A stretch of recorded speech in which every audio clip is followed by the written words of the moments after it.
Discovery and revelation. The vast emptiness of uncharted space stretched before the UESS horizon like an endless canvas of possibilities. Captain Maya Chen stood on the bridge, her dark eyes reflecting the distant stars as she gazed out the viewport.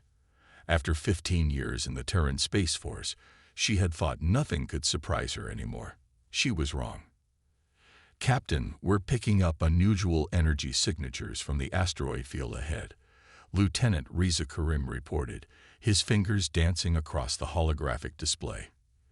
"It's unlike anything in our database." Maya's interest piqued. The Horizon was an exploration vessel sent to map the far reaches beyond Earth's colonized territories. Finding something new was exactly their mission. "How unusual are we talking, Lieutenant?" "The readings suggest some form of quantum tunneling effect, but on a scale that shouldn't be possible without a massive power source. Yet we're detecting no conventional energy emissions." "Bring us closer, 1/4 thrust, and alert the science team."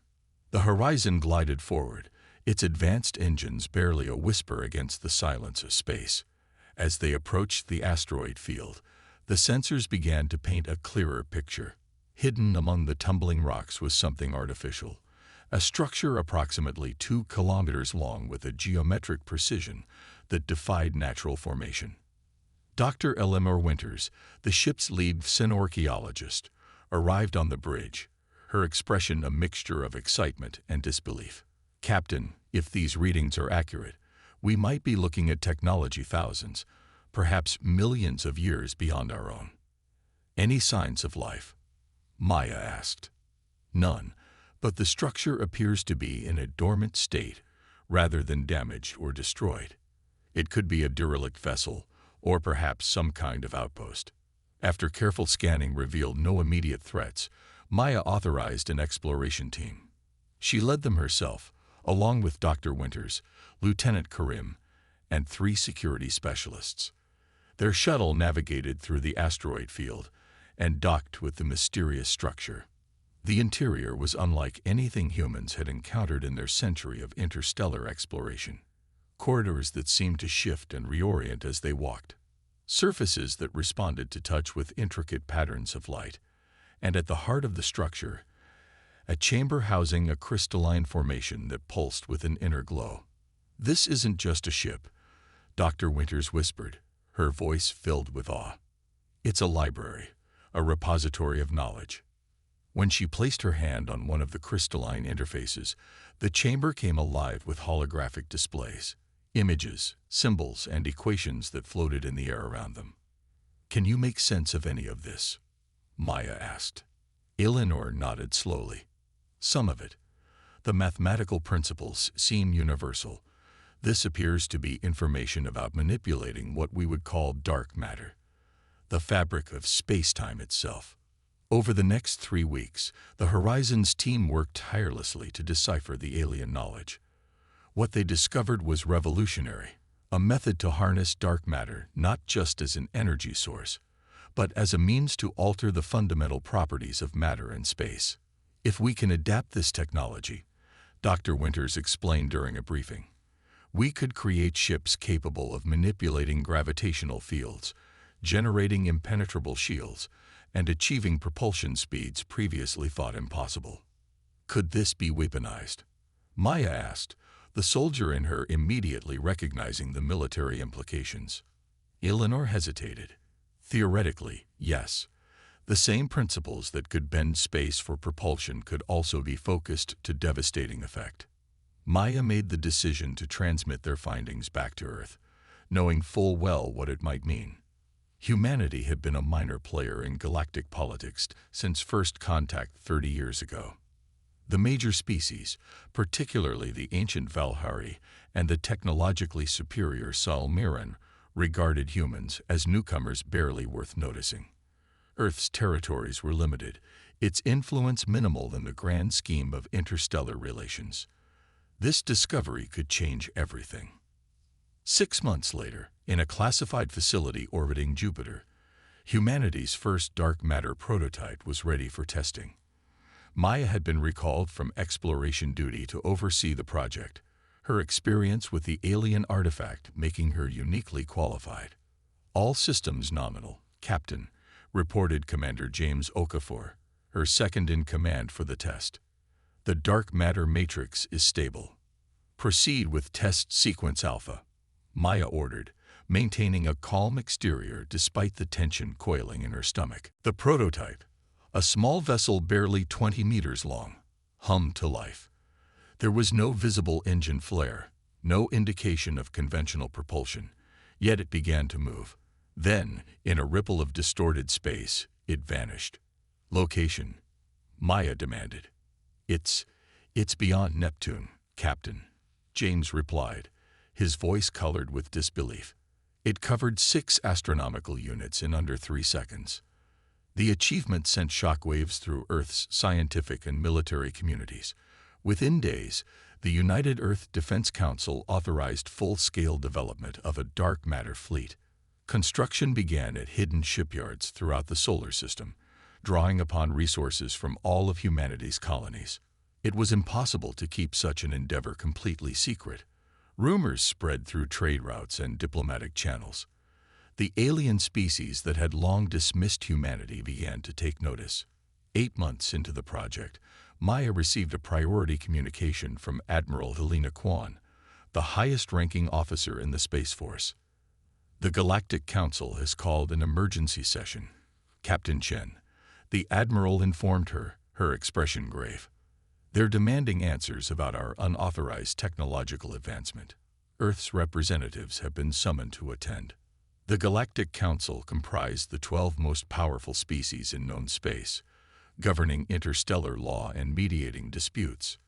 Humanity had applied for full membership a decade ago and been denied, granted only observer status instead.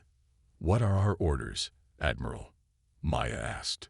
"President Okonkwo believes this is an opportunity to redefine humanity's place in the galaxy. The first squadron of dark matter vessels will be completed within the week. You're to take command of the flagship, the UESS Defiant." Maya understood the implications. The Defiant and its sister ships would represent humanity's show of force, a demonstration that Earth would no longer accept second-class status among the stars. As preparations accelerated, intelligence reports indicated growing alarm among Council species. The Valhari had dispatched scout ships to human territory. The Silmiran had recalled their ambassador, and most concerning, the militant Xercathians, known for their belief in their own genetic superiority, had begun mobilizing their formidable fleet. "They fear what they don't understand," Dr. Winters told Maya as they inspected the Defiant's central dark matter core. "Or perhaps they understand all too well what this means for the balance of power." Maya ran her hand along the sleek curve of the core housing. "Then we'll have to show them that humanity doesn't seek dominance, only equality." But as the day of the Council summons approached, Maya couldn't shake the feeling that words alone wouldn't be enough. The stars that had once represented infinite possibility now seemed to watch with cold judgment, waiting to see if humanity's reach had finally exceeded its grasp. Confrontation and triumph. The Galactic Council's central chamber on Nexus Station was a marvel of collaborative engineering. A vast amphitheater suspended in space, its transparent dome offering an unobstructed view of the swirling nebula beyond. Under different circumstances, Captain Maya Chen might have appreciated its beauty. Today, however, she stood rigid beside Ambassador Tariq Hassan, acutely aware that every alien eye in the chamber was fixed on the human delegation. 12 raised platforms encircled the chamber, each occupied by representatives of a council species. Some were vaguely humanoid, others utterly alien in form, from the crystalline Tolrics to the gaseous entities of the Muri Collective. High Arbiter Vex Lore, a Valhari whose reptilian features seemed carved from ancient stone, called the session to order. His voice resonated with the weight of 5,000 years of civilization. "The Council has summoned Earth's representatives to address disturbing reports of extreme technological advancement beyond their approved development path," he announced. "Specifically, the alleged harnessing of dark matter manipulation technology, which violates Provision 347 of the Interstellar Technological Development Accord. Ambassador Hassan stepped forward, his diplomatic training evident in his measured tone. High Arbiter, with respect, Earth is not a signatory to the Accord, having been denied full Council membership despite our repeated petitions. A murmur rippled through the chamber. The Selmiran representative, a tall, willowy being with iridescent skin, leaned forward. Your species' development was to be gradual, overseen by more experienced races, she said, her words translated through the chamber's audio system. You have been spacefaring for barely a century. Dark matter manipulation is typically achieved after millennia of scientific progression. Maya recognized the condescension in the Silmaran's tone. It was the same attitude humanity had encountered since first contact, being treated as children who needed guidance rather than equals deserving respect. Ambassador Hassan remained diplomatic. We discovered the technology through legitimate exploration and research. We've violated no laws in developing it. The issue is not legality but safety, rumbled Carvox of the Exarcathians, his massive form dwarfing his council seat. Your species lacks the discipline and wisdom to wield such power. You will inevitably destabilize regional security. Maya could remain silent no longer.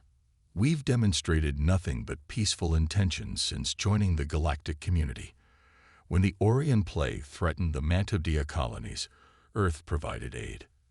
When the Tellurix mineral crisis occurred, we opened our asteroid mining operations to assist. Yet we remain excluded from full participation in galactic affairs. High Arbiter Vexlor's ancient eyes narrowed.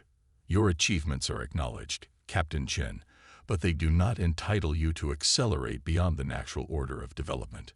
The Council demands that Earth surrender this dark matter technology for proper oversight and gradual implementation. The chamber fell silent as the implications settled. They weren't asking. They were commanding. Earth was expected to hand over its greatest technological breakthrough and return to its assigned place in the hierarchy. Before Ambassador Hassan could respond, alarms blared throughout the station. A communications officer, a multi-limbed Jex, rushed to the High Arbiter's platform. A Xercathian battle fleet has entered the Nexus system, the officer reported. They're jamming communications and have weapons charged. Chaos erupted in the chamber as delegates demanded explanations. All eyes turned to Carvox, who stood with unmistakable satisfaction. This is not the action of the Xercathian government, he declared, though his mandibles clicked in what Maya recognized as their expression of pleasure. Merely a faction concerned with galactic security, taking necessary preemptive measures against an emerging threat. Maya's combat training kicked in as she assessed the situation. The faction excuse was transparent. This was a sanctioned operation with plausible deniability. The Xercathians had decided to eliminate the human threat before it could fully materialize. Ambassador, she said quietly to Hassan, we need to reach the Defiant. He nodded grimly. I believe diplomatic solutions have been exhausted. They were halfway to the chamber's exit when Carvox's amplified voice stopped them. The human delegation will remain as honored guests, he announced, the threat unmistakable beneath the polite phrasing. While we resolve this unfortunate situation. Hostages, you mean? Maya replied, her hand moving subtly toward the concealed communicator in her uniform. With a precise movement hidden from view, she activated the emergency signal to the Defiant. High Arbiter Vexlor rose to his full height. The Council does not condone unilateral military action. Carvox, you overstep your authority. The time for debate has passed, the Xercathian responded. The humans have upset the balance. Order must be restored. Maya stepped forward, addressing the entire Council. If your commitment to peace is genuine, prove it now. We came in good faith, only to face demands for technological surrender followed by military aggression. Is this the justice your Council represents? Her words struck home with several members, particularly the Muri representative, whose gaseous form rippled with what might have been indignation. The human speaks truth, The Miri's translated voice acknowledged. "We have not honored our principles today." Before further discussion could unfold, the station shuttered. View screens activated automatically, showing the space outside. The Exer-Cathian fleet, 15 warships in attack formation, had opened fire on the station's outer defenses. "Their demands are simple," Carvox announced. "Earth surrenders all dark matter technology and accepts reduced territorial rights, or the human worlds will face cleansing." In that moment, Maya felt a familiar vibration from her communicator, confirmation that her signal had been received.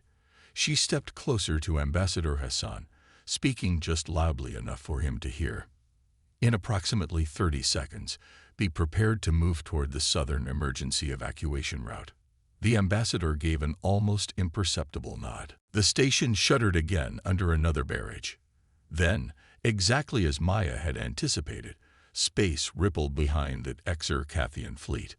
Where there had been empty void, 7 vessels of human design appeared. The dark matter squadron led by the Defiant. They had made the journey from Earth to Nexus, normally a 3-week trip, in less than 5 minutes. The chamber erupted in astonishment. Even Carvox's mandibles stopped their confident clicking as he stared at the view screen. The human ships were unlike any vessel the Council races had seen before. No visible propulsion systems, no conventional weapon ports. Their hulls seemed to absorb light rather than reflect it, creating the impression they were holes cut into the fabric of space itself. "This is Commander James Okafor of the UESS Defiant," a voice announced through the station's communication system. "We demand the immediate release of Earth's representatives and the withdrawal of Exer-Cathian forces from this system." Carvox recovered quickly, his confidence returning. "Your ships are outnumbered more than 2 to 1, Commander.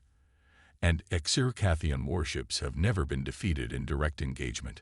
"We didn't come to fight," Okafor replied calmly.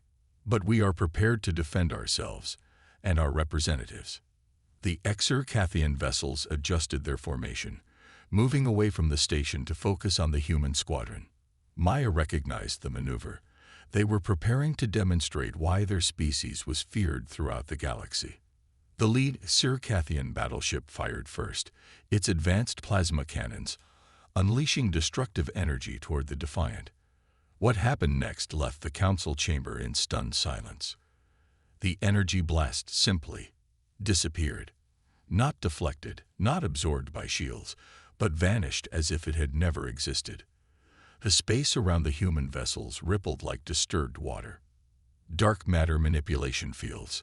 Dr. Winter's voice came through Maya's communicator, the scientist evidently aboard the Defiant. "We're redirecting the energy into subspace." 3 more Exer-Cathian ships opened fire with the same result. Their most powerful weapons were rendered completely ineffective. "This is your final opportunity to withdraw," Commander Okafor announced. The Exer-Cathian response was to launch a full barrage from all vessels simultaneously. Once again, the attacks dissipated harmlessly. What followed demonstrated why humanity's dark matter technology had caused such alarm. The human ships didn't fire conventional weapons. Instead, space itself seemed to warp around 3 Exer-Cathian vessels. Their hulls compressed as if caught in an invisible vice, metal shrieking as gravitational forces thousands of times normal intensity crushed sections of the mighty warships. "Localized gravitational distortion," Maya explained to the shocked Council members. "Precise application of dark matter fields to manipulate fundamental forces. We disabled their weapons systems and engines without casualties." The remaining Exer-Cathian ships attempted evasive maneuvers, but the human vessels moved with impossible speed, appearing to blink from one position to another without traversing the space between. Within minutes, half the Exer-Cathian fleet was dead in space, their systems offline. Carvox, his earlier arrogance evaporated, turned to Maya with newfound respect. "And fear. What are your terms?" Maya looked around the Council chamber, meeting the eyes of each species' representatives before responding. "Earth desires peace and cooperation, not dominance. We will return to Earth with our delegation unharmed." The Exarchathian government will publicly disavow this faction and make reparations for their aggression. She paused, then continued with unwavering conviction, and the Galactic Council will reconsider Earth's application for full membership, as equals, not as subordinates. High Arbiter Vexlor, who had witnessed 5 millennia of galactic history, bowed his ancient head in acknowledgement. The balance of power has shifted today.